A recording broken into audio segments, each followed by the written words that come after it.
Assalamualaikum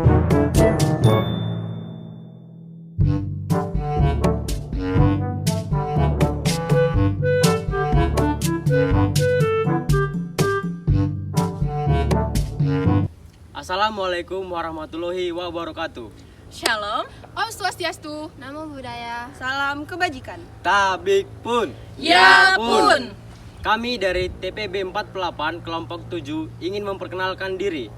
Nama saya Sumihar John Maxwell Tambunan, NIM 123151007 dari Prodi Teknik Geologi. Saya Damayanti Pramudia, NIM 123250010 Teknik Lingkungan. Saya Saskia Lindia Putri dari Teknik Lingkungan dengan NIM 1230019. saya Selvi Febrianti dengan NIM 123250007 dari Prodi Teknik Lingkungan. Saya Tania Rahma Salsabila dengan NIM 123250026 dari Prodi Teknik Lingkungan. Saya Damar Satria Wicaksono dengan NIM 123150017 dari Prodi Teknik Geologi. Kami di sini ingin mempresentasikan hasil kerja kelompok kami dengan judul Generator pada bel sederhana dengan menerapkan hukum Faraday dan hukum Lenz. Selamat menyaksikan. Hukum Faraday adalah hukum dasar elektromagnetik yang menjelaskan bagaimana arus listrik menghasilkan medan magnet dan sebaliknya. Bagaimana medan magnet dapat menghasilkan arus listrik pada sebuah konduktor. Hukum Faraday dibagi menjadi dua, yaitu hukum Faraday 1 dan hukum Faraday 2. Hukum Faraday.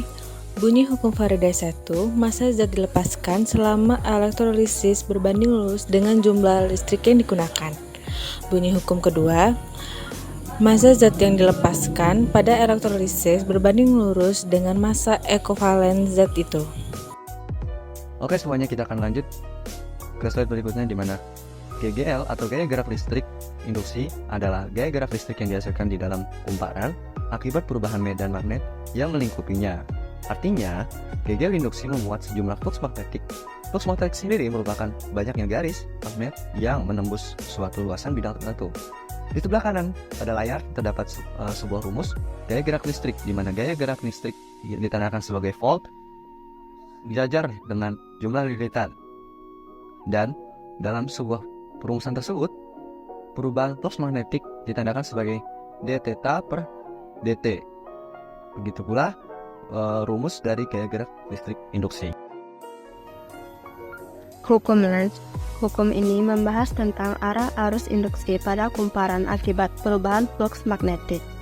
Menurut Lenz, arus induksi yang terbentuk di dalam kumparan akan menghasilkan suatu medan magnet.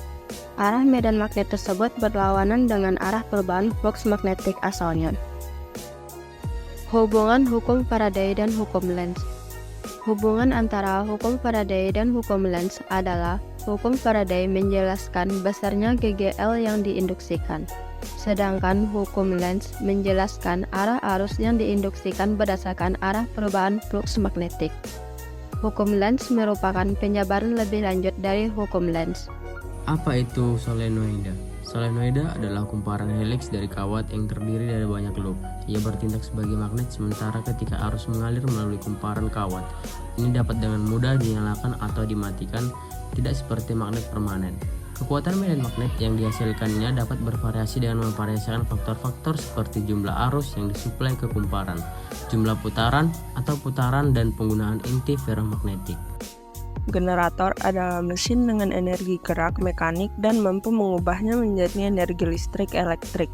Prinsip generator juga menggunakan hukum Faraday yang menyatakan bahwa jika sebatang pengantar berada pada medan magnet yang berubah-ubah, maka pada pengantar ini akan terbentuk gaya gerak listrik. Besar tegangan generator kemudian akan sangat bergantung pada kecepatan putaran, jumlah kawat di kumparan yang memotong flux, banyaknya flux magnet yang kemudian dibangkitkan oleh medan magnet, dan konstruksi generator. Alat dan bahan. Jadi, di sini kami menggunakan kawat tembaga 0,3 mm, baling-baling mainan, batang besi, pipa paralon, lem Korea, magnet iridium, bel listrik, lilin, kabel penghubung, dan papan kayu atau triplek.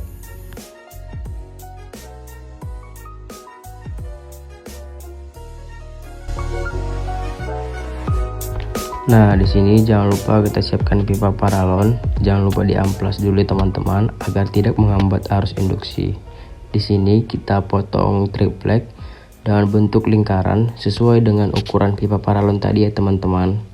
Ini berguna sebagai penutup depan dan penutup belakang generator yang akan kita buat. Nah, jadi sebelumnya kita jangan lupa memotong pipa paralon dengan ukuran 1,5 cm saja. Ini berfungsi sebagai batas lilitan kumparan kita. Nah, di sini kami menggunakan lem Korea atau lem Alteco agar pipa paralonnya merekat dengan keras. Nah, di sini kita akan menempelkan magnet iridium tadi ke batang as. Kita harus memperhatikan saat menempelkan magnet iridiumnya, kita harus menempelkan batang asnya tepat di tengah-tengah magnetnya. Nah, jadi di sini kita mulai melilit kawat tembaganya. Jadi, pada lilitan yang pertama, kita harus melilit kawat tembaganya dengan rapi dan padat, agar nantinya akan menghasilkan arus induksi dan medan magnet yang baik.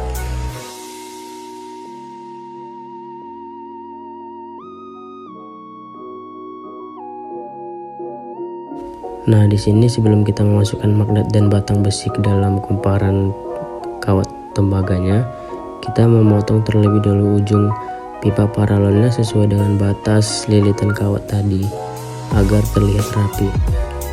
Nah, di sini kita akan merekatkan potongan triplek berbentuk lingkaran tadi sebagai penutup. Nah, sebelum kita menggunakannya, kita amplas terlebih dahulu ujungnya agar tembaganya tidak menghambat arus induksi. Nah, di sini kita akan melakukan uji coba alat. Jadi kita menyambungkan kabel dengan ujung buaya pada kabel positif dan negatif yang ada pada bel.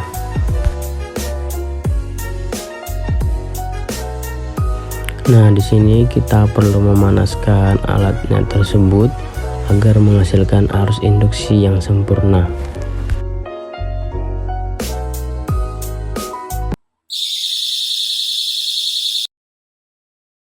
Kelebihan dan kekurangan alat. Untuk kelebihannya, yang pertama, ramah lingkungan dengan memanfaatkan putaran magnet dalam kumparan. Yang kedua, dapat menjadi sebuah alarm dalam menghitung kecepatan putaran. Dan yang terakhir, tegangan tidak terlalu tinggi sehingga aman terhadap korsleting arus listrik. Untuk kekurangannya, yang pertama, tidak bekerja dengan maksimal.